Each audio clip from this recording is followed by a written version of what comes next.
COVID testing is a real pain in the butt, and I learned a lot. I'm Brian, Instacart Bulldog. Let's hit it. So it's Saturday, February 12th, and I'm finally done with COVID. It was 8 days of frustration, sickness, and all kinds of weird crap. So this afternoon, I went to the walk-in clinic. I got tested with the test that would be proper in closely determining if I was contagious or not. And I was given the all clear to return back to my normal activities and the like. So, yay for me. But this past week has been extremely frustrating because I lost a week's worth of income, which I'll never get back. But fortunately, I am diversified in my revenue sources that losing the app work, I was able to make up for it a little bit on my non-app related work. So at least I'm able to get by, plus some unexpected pandemic relief that came our way that I didn't even apply for. It's something that had to do with the schools and lunches and EBT and all that kind of stuff. So we got something that my daughters apparently qualified for. So that was actually a blessing. So I wanted to talk a little bit about testing and, what I've learned through my visits to the clinic and talking with the doctors about testing. So you have the home tests. Some of you may have already gotten these from the federal government program. Some of you may have bought these at CVS or Walgreens or whatever. And those tests are very different than some of the tests that can be offered that you go to these drive-up sites that send it out to the lab that you get back in 24 or 48 hours. More on my experience with that.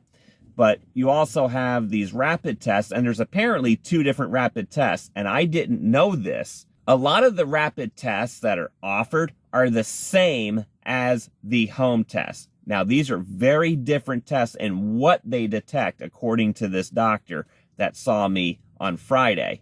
The home tests are designed to be very sensitive, and they will pick up any presence of the COVID-19 virus.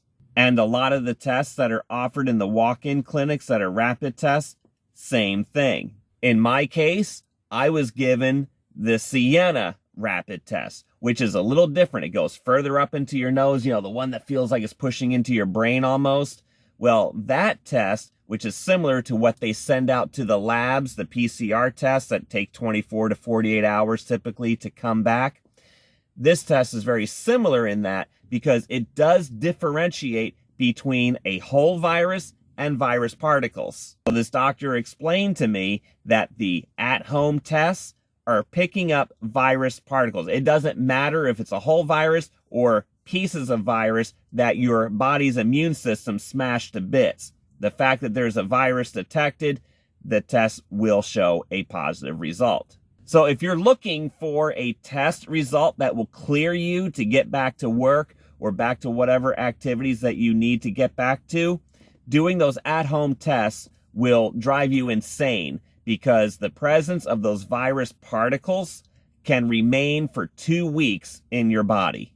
The doctor also explained to me that it's the whole viruses that are the ones that are contagious. The virus particles are not the ones you have to worry about. So when I went back to the clinic today to get tested, because I needed a negative test, for my own sanity, so when I do get back to the app work, that I know that I am not shedding a virus, because after all, a lot of the customers are using these apps to keep themselves safe from the virus, and I don't want to be transmitting it to them. That's number one. And number two, my church is also requiring it because I do audio and video work for them. And tomorrow's service, well, it's important that I be able to be there. When I did my video a few days ago announcing that I had COVID and I said I was going to give you my experience on trying to get COVID pay from Instacart and any of the other apps, that idea was blown to bits because the PCR test that I took on Monday, the state-run facility, where they said it would take about 24 to 48 hours to get those results back, they did not come back until 96 hours later. And when it did, it came back negative. Now, I knew that that was wrong because at that point I had already taken the at-home test, which again showed that I was positive, and I was full-blown symptomatic with the fever, the chills, the body aches, the coughing, the sore throat, and I think there was one other symptom. Oh, the headaches. Yes, the absolute god-awful headaches that nothing would touch. I can't make a claim. I can't even begin to make a claim for the COVID pay on the apps. So I really got screwed on that one. So here I am sitting in the Publix parking lot at one of the many Publix stores in the Pensacola, Florida area. And when I signed on to the Instacart app, well, I was greeted with a whole bunch of BS messages on the screen. How many more steps does Instacart need to make for us to do a simple task? All I want to do is log on and see what orders are around me. But no, they had to show you this screen, and this screen, and this screen, and this screen. And then I turned away for a little bit to come back to the app, and then it showed me two more screens. This one and that one. It's like you guys already make the checkout process more difficult because I have to flip through a whole bunch more screens than I needed to before. I just, no wonder why people are giving up left and right. I don't blame them. So I'm as equally frustrated as you. It's not showing me any orders unless I am in the parking lot of the store. Well, that's not going to last long with me because, again, I've got 12 Publix stores within a 20-mile drive of my house and few more that are within a 35-minute drive from my house. So I don't understand what Instacart is thinking. I don't know why they're doing this to us, especially us veteran shoppers. And Jen on the Go just did a video the other day about it, bemoaning this issue, this problem, and also how Instacart is prioritizing the new shoppers over the old ones. I can back this up. I've said it before and I'll say it again. I see it myself because I do talk to these shoppers, and other shoppers do come up to me asking for help or advice or whatever. And then I get to talking to them about what they're doing, and they show me the orders that they're working on. And they are primo batches, stuff that I never got to see. I'm not putting too much more time in Instacart. I'm concentrating on Shipt. Shipt has made a few more changes.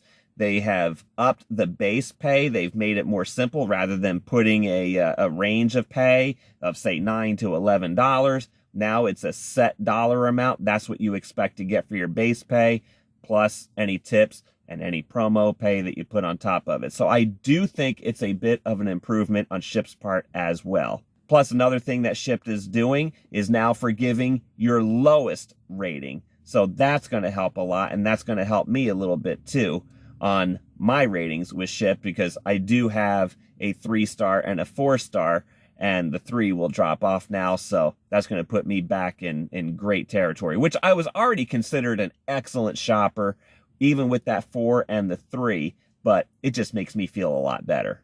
I want to give you a heads up about some changes that are coming for Instacart shoppers in Publix stores. I'll give you a couple of experiences that I had in the week before I got sick. Number 1, you will soon no longer be able to push 2 buggies through the store, or carriages or carts, whatever you call them in your region. And I kind of understand where it's coming from, but I was blown away when I was stopped at the checkout point when they told me I could not drag 2 buggies through the store. Now, I wasn't dragging 2 buggies through the store. I was inside the entryway getting ready to check out, and I was working a triple order batch, and I always separate things out to make sure that all the items are there, and it just makes the checkout and bagging process really, really quick. So when this employee stopped me, and this is the only time that it happened, and I think it's coming more, but I also think this employee may have been speaking out of turn. I want to hear if you've had this experience before. And that is, she said, well, you can't go through the store with 2 of those. I said, I'm just going to the checkout line. I do this all the time. I said, your cashiers appreciate when I do this because it makes the checkout process a lot easier. I'm working a triple order batch. That's all I'm doing is going from here to checkout. I don't shop with 2 buggies. I don't like to do it. It slows me down and it gets in people's way. So I don't do it. And I said, by the way, when did this start? Well, this is a Publix policy. I said, really? I said, this is the first I've heard of it. And he says, well, it's an Instacart policy. I said, no, it's not an Instacart policy. I said, number one, Instacart didn't tell me anything. Why would they? But then I said, well, Instacart can't tell me what to do. They can't tell me how to do my job anyway. So I said, I don't believe that. I said, if it's a Publix policy, okay, I understand. But you have a lot of explaining to do to a lot of people probably. And this was not a management level employee. This is a lower level employee who is working one of those demonstration booths when you come in because they had some promo going on of whatever. I don't even remember what it was. But if what she's saying is true, I understand where it's coming from. Given the quality of some Instacart shoppers, yeah, I can only imagine they've had to deal with a lot of messes. Another thing that you might be running into an issue soon, and that is bagging. If you're like me, I bag my own groceries. There's a reason why. It's quality control. It helps keep me organized. I also can spot my own errors at checkout, especially when I'm working multiple order batches. And I bag quick as well. I'm quicker than the baggers. I'm more organized than the baggers. Everything lands exactly where I want it to land, so I don't have to rebag anything outside because I just throw the cold stuff in my coolers and I get to go. So in this case, a manager came up to speak to me. It was a front-end manager, and I could tell she was uncomfortable even bringing the topic up, but she was critiquing my bagging skills a little bit because she thought I was using a few too many bags. Well, that's fine. I put chicken separate, I put meat separate, and I put fish separate. That's just what I do. Onions also go in separate bags. So I probably use too many bags for her, which is fine. But again, that's a quality control issue for me, and it's my preference. But I also understand where she's coming from, and from a company perspective. Having been there and done her position, I certainly understood it. This is why it's also very nice for you to have these nice working relationships with the store employees. So when they do have to talk to you about something that is potentially uncomfortable for them, they can feel a little more comfortable talking to you because they know you're not going to fly off the handle. They know you're going to handle it professionally, and maybe you'll listen to what they have to say, and it would be good for you to maybe even learn something more from them. What this front-end manager explained to me was that their district managers are coming down on them on bags and how many bags are being used at checkout. Apparently, Publix is doing some bean counting now with the number of bags at checkout. She did admit to me this is an uncomfortable position for her because there are customers that like to bag their own groceries. And I don't blame them. Bagging is a lost art form.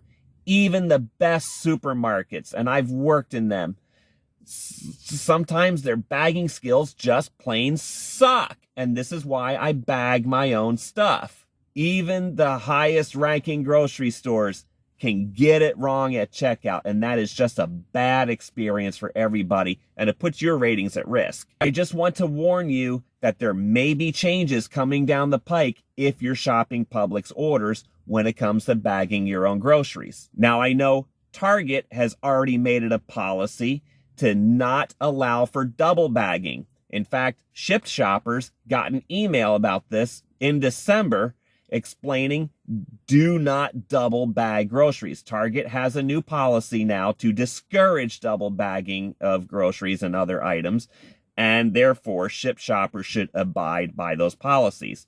I think we're going to see something similar from Publix, perhaps. I don't know. I want to hear from you. Have you encountered any of this yourself? And I'm sure there's a reason for this because bagging costs are a significant cost of a store. In dealing with inflation, everyone's trying to find ways to save a few pennies because a few pennies add up to real dollars.